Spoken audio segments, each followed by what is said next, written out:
Hello dear students, जैसा कि आपको पता है हमारी जो फुल फॉर्म की जो सीरीज चल रही है उसमें जो पिछली सीरीज में हमने जो 10 मोस्ट इंपोर्टेंट फुल फॉर्म्स देख ली थी, आज देखेंगे हम जो बची हुई जो 10 इंपोर्टेंट फुल फॉर्म्स है उनको हम स्टार्ट कर रहे हैं। उनमें जो पहली जो फुल फॉर्म हमारी आती है वो है एपीआई। एपीआई का जैसे आपने नाम सुना होगा, एआई का नाम भी सुना होगा। आजकल एआई, चैट जीपीटी, जेमिनी का ट्रेंड चल रहा है। वही मैं पहले बात करूं कि एआई क्या होता है। एआई होता है, एक फुल फॉर्म होती है हमारे आर्टिफिशियल इंटेलिजेंस। ठीक है, अब आर्टिफिशियल आप लोगों को पता ही है, ठीक है, जिसे अपन अपनी भाषा में कृत्रिम बोलते हैं, ठीक है, या कि मैन मेड जिसे कहा जाता है, नेचुरल ना हो। ठीक है, सबसे पहले बात करेंगे एप्लीकेशन प्रोग्रामिंग इंटरफेस, यानी कोई प्रोग्राम है, कंप्यूटर का कोई भी एप्लीकेशन है, उसके पीछे एक पूरा प्रोग्राम का सेटअप होता है, एक कोडिंग होती है, और वो इंटरफेस, वो ऐप, उस प्रोग्राम की उस इंटरफेस जिस पर कार्य करता है उसे बोलते हैं एपीआई, यानी एप्लीकेशन प्रोग्रामिंग इंटरफेस। जिस इंटरफेस पर प्रोग्राम के द्वारा एप्लीकेशन है वो आपका प्रोग्राम करता है, रन करता है, उसे बोलते हैं API, artificial programming interface. Second है बीपीएस, जिसे हम एक स्पीड भी बोलते हैं, या बिट्स पर सेकंड एक स्पीड है। कंप्यूटर में एक छोटी सी मापने की एक जो स्पीड है उसको बोलते हैं बीपीएस, बिट्स पर सेकंड, यानी कितनी जो बिट्स है वो पर सेकंड के हिसाब या प्रति सेकंड के हिसाब से आपका जो कंप्यूटर है वो कैलकुलेट कर रहा है। नेक्स्ट है हमारी दो कंफ्यूजन फुल फॉर्म से सीडीआर, सीडीआरडब्ल्यू। ठीक है, अब आप बात सुनेगा। सबसे पहले सीडी की फुल फॉर्म हमने पिछली जो सीरीज है उसके अंदर देखी थी। सीडी की फुल फॉर्म होती है हमारी कॉम्पैक्ट डिस्क।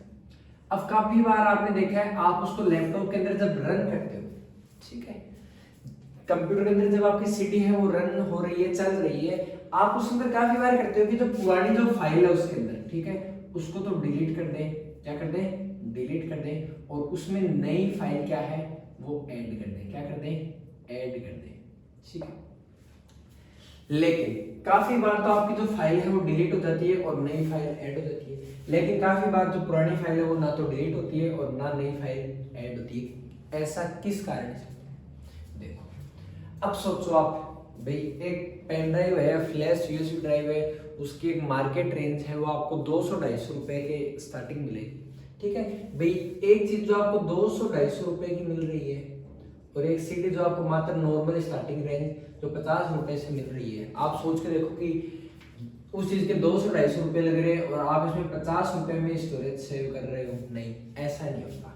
ठीक है, सीडियां, हाँ की कुछ सीडियां थी जिनके हम डेटा स्टोर कर सकते हैं, डिलीट भी कर सकते हैं, लेकिन जो नॉर्मल एज यूजुअल जो सस्ती सीडी है उनके अंदर देखो क्या सिस्टम होता है। सीडी तो होती ही होती है, लेकिन वो रिकॉर्डेबल होती है। रिकॉर्डेबल का अर्थ क्या हो गया, यानी उनके अंदर पहले से डेटा है वो फीड किया गया है। ठीक है, सिर्फ पहले से जो रिकॉर्डेबल है वो पहले से रिकॉर्ड किया गया है, पहले से अंदर उसके से अंदर फीड किया हुआ है। आप उसके अंदर एडिटेबल नहीं कर सकते, या उसको राइटेबल नहीं कर सकते, दोबारा से आप उसको एडिट नहीं कर सकते, आप नॉर्मल यूजर। ठीक है, ये तो होता है रिकॉर्डेबल का। अब जिसके अंदर सिर्फ रिकॉर्ड होगा तो क्या होगा, सीडीआर, कॉम्पैक्ट डिस्क, रिकॉर्डेबल, और जिसके साथ में आप राइट भी कर सकते हो वो होता है कॉम्पैक्ट डिस्क रीराइटेबल, जिसको दोबारा से राइट किया जा सकता है या दोबारा से उसके अंदर एडिटिंग है वो की जा सकती है। काफी बार आपके देखने में आता है कि सर हमारा जो पेन ड्राइव है वो अच्छी कंपनी का है, लेकिन वो खराब हो जाता है जल्दी, उसके अंदर वायरस आ जाते हैं। तो उसका एक मुख्य जो मेन कारण होता है वो कारण ये होता है, कभी आपने देखा है आपकी जो प्रोसेस रहती है वो नॉर्मल क्या रहती है, आपकी प्रोसेस है कि आप पेन ड्राइव कंप्यूटर के अंदर इंसर्ट करते हो, इंसर्ट किया, जैसे आपका काम हुआ, फाइल कॉपी आपने डायरेक्ट निकाल लिया।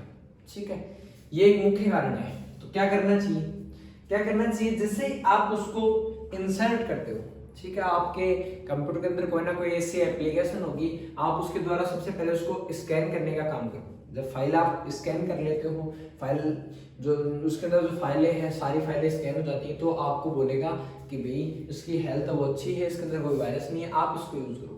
आपने उसको यूज कर लिया, जब आपका काम कंप्लीट हो जाता है तो जब आप उसके ऑप्शन के ऊपर जाते हो, जो यूएसबी ड्राइव का जो ऑप्शन है माय पीसी के अंदर, उसके ऊपर जाकर के कौन सा क्लिक करना है, राइट क्लिक करना है, और राइट क्लिक में नीचे से तीसरा ऑप्शन मिलेगा जिसे हम बोलते हैं इजेक्ट, यानी कि मैं मेरा जो पेन ड्राइव है उसे इजेक्ट करने वाला हूँ। आप कंप्यूटर को बोल दो कि भाई इसको हटा दे, क्योंकि मैं इसको क्या करने वाला हूँ, इजेक्ट करने वाला हूँ। आप उसमें इजेक्ट ऑप्शन डालो, वो तुरंत कंप्यूटर आपको 2 ही सेकंड में अंदर कमांड देगा कि अब आप अपने पेन ड्राइव यूएसबी ड्राइव को इजेक्ट कर सकते हो, या अब आपने जो फोन है, जो डिवाइस वो अपने ऐड कर रखी है, आप निकालो। इस प्रकार से कभी वायरस नहीं आएगी, कभी आपकी डिवाइस वो खराब नहीं होगी। ठीक है, नेक्स्ट देखो, नेक्स्ट हम बात करते हैं कि ओएस क्या होता है।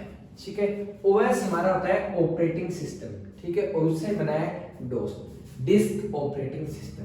ठीक है, नेक्स्ट है देखो डीपीआई, यानी प्रिंटर के मापने की गति को क्या बोलते हैं, प्रिंटर के मापने की गति को बोलते हैं डीपीआई, डॉट्स पर इंच, डॉट्स पर इंच। ठीक है, नेक्स्ट है देखो डीएसएल क्या होता है। डीएसएल का पूरा नाम होता है डिजिटल सब्सक्राइबर लाइन। जैसे आपने देखा होगा कि हमने एक लाइन ले रखी है टीवी के लिए, कंप्यूटर के लिए। ठीक है, नॉर्मली जो डिजिटल सब्सक्राइबर लाइन होती है वो टीवी के लिए आती है। ठीक है, जिसे हम किसका नाम देते हैं, डीएसएल का नाम देते हैं, जिसे हम डिजिटल सब्सक्राइबर लाइन बोलते हैं, यानी जिसके अंदर जो हमारे सब्सक्राइबर्स हैं, कस्टमर्स हैं, वो ऐड रहते हैं, जुड़े हुए रहते हैं, उस लाइन को बोलते हैं डिजिटल सब्सक्राइबर लाइन। ठीक है, नेक्स्ट है डीवीडी, ये भी आपके एक स्टोरेज डिवाइस है। ठीक है, डीवीडी डिजिटल वर्सेटाइल डिस्क। थोड़ा सा आप इनमें जो फुल फॉर्म का है वो भी ध्यान रखोगे कि किसी का फुल फॉर्म्स ड्यूअल होती है। इसका डिजिटल वीडियो डिस्क भी बोल देते हैं, और इसका दूसरा नाम डिजिटल वर्सेटाइल डिस्क भी इसको बोल देते हैं। इसके 2 नाम होते हैं, डिस्क DIS से भी लिख सकते हो, DIS के भी लिख सकते हो। ठीक है, नेक्स्ट DVDR। ठीक है, इसका सेम फुल फॉर्म है डिजिटल वीडियो डिस्क रिकॉर्डेबल, और RW आ जाए तो क्या कर दोगे, राइटेबल कर दोगे साथ में। अंतिम फुल फॉर्म है EGA। क्या होता है, EGA होता है एनहेंस ग्राफिक अडेप्टर। ठीक है, EGA के साथ में हम बात करूंगा VGA की।